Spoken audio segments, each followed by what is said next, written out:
I rounded up all the eyewitness data available. Follow me.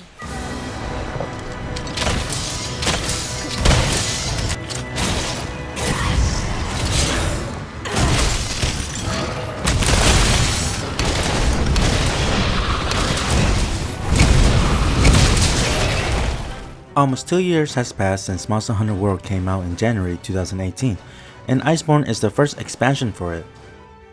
The expansions brought more monsters, weapons, some really needed quality of life changes, and a new mechanic that changes how hunters would approach each battle. Even though it is more of the same, it felt great picking up a weapon again. These spikes, are they from...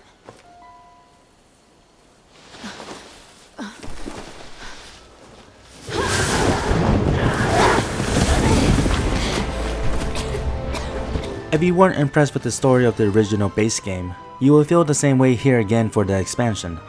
The story was the weakest link, and it still is.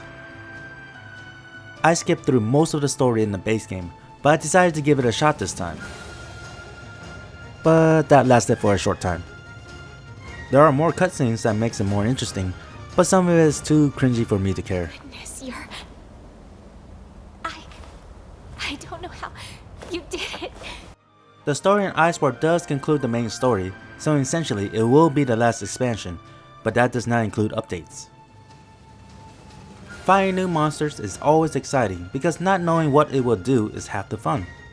After finding the monster a few times, then of course the next thing to do is to learn how to masterly defeat it to grind out materials for weapons and armor pieces. The new monsters are amazing to fight because they all have their own personalities. Even though some of the monsters look like reskins of older monsters, they all have their own movesets.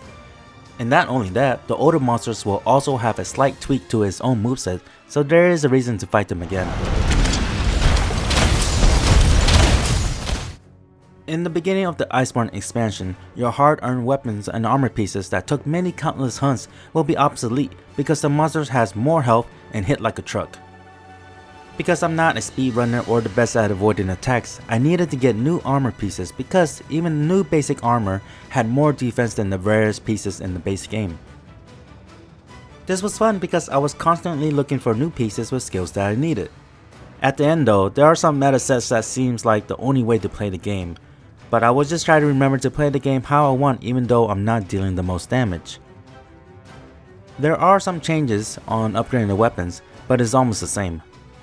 Instead of the weapons having 1 to 3 slots available for upgrades, each upgrade will cost a certain amount of slots. Some weapons will have the option for custom upgrades. These smaller upgrades has a minor effect on the weapon. One of the biggest changes to the game is the new mechanic of the Clutch Claw. The Clutch Claw and Slinger can be used while your weapon is out, making it more dependable to use. Depending on the weapon, the Clutch Claw attack on a monster will either weaken a monster part, making it easier to deal critical damage, or make the monster drop Slinger ammo. And the Slinger ammo is really important now.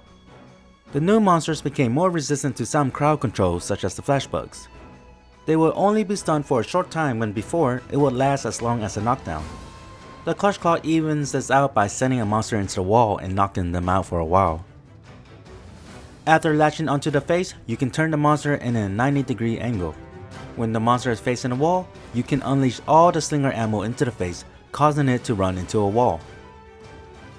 This changed my mindset during a hunt because I'm constantly thinking when I can do this again. I can't always do this attack though, but it's easy to know when I can. On the minimap, if there is a yellow eye symbol on the monster, it means it can be thrown into the wall. If it's red, you must wait until it's not in rage mode anymore.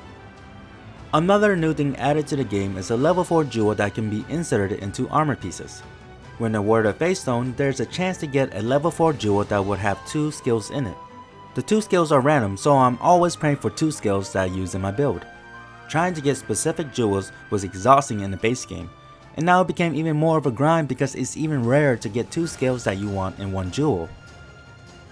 There are a lot of quality of life changes, big and small, that makes the game so much better. The main area is now smaller and it's easier to get from one station to another. Before, I would need to take a lift and go through a short loading screen. Now, it takes less than 10 seconds to get somewhere where I want to be. There are now mounts in the game that makes traveling faster. The mounts will follow tracks and monsters on their own. You can also sharpen your weapon and drink potions while riding them. And it's also a great way to do a jumping attack. Some smaller quality of life changes are being able to craft armor and weapons at the Gathering Hub, seeing monster drops easier, and deleting safe armor setups. There is a new endgame area where only special parts are dropped there for armor upgrades. There is a lot of RNG and becomes a really big grind, but is welcome over just doing investigations. It makes the endgame seem smoother because we are not constantly jumping out of the world map and loading up another investigation to fight a monster. Now, speaking of another quality of life change, I had an issue with the endgame area. If I hunted down a monster in a certain region, the other region levels would go down. I was forced to not fight some monsters because I didn't want to level down the region I was working on. How am I supposed to grind a certain monster if I have a chance to lower a region that I want up? In a new update recently, they changed where I can region lock it so the levels of the regions don't change. Capcom is really listening to the players and fixed many complaints I'm sure many people had.